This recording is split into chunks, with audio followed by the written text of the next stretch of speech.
Yeah, let's go ahead and jump right into that DIY home repair. So again, let's say that you're spending a lot of time at home right now, just like I am. A leaky faucet is the last thing that you want to hear. And that's one of the reasons that we talked with Frank Ramirez, a home improvement expert, on exactly how to do that, the DIY route. And of course, we did this before social distancing was a thing.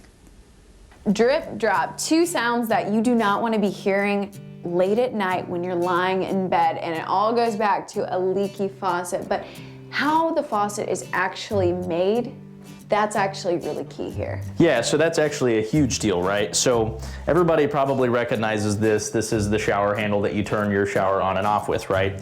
In most cases, that's usually going to cover right there. But let's take a deeper dive here into what this actually is.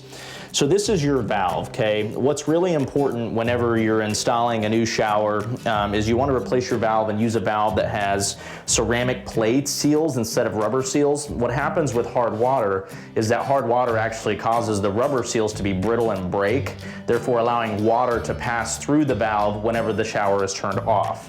In this case, this is the valve that has the ceramic plate seals.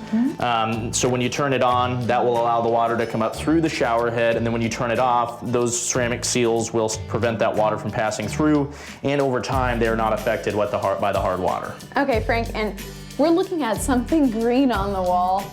It's not just there for color, it's not just there for decoration. You know, what does it do? So as it does not match the rest of the bathroom, the great thing about green board as opposed to regular drywall, which is what you see here, is green board is water resistant, right? Versus regular drywall is not. You can imagine how much moisture and humidity that you have in a bathing area can actually get through regular drywall, grow mold on drywall, and then obviously create problems on the studs as well. So if you're remodeling your bathroom, be sure to use green board in your bathing area. Okay, so we're gonna go to Home Depot or wherever and be sure we're getting that green wall as well as ceramic valves. Yep, ceramic plate seals in the valves, absolutely. Well, and some of those things you might have to get ordered in right now, but you know what? Right now is the perfect time to tackle some of those home projects that have been on the back burner.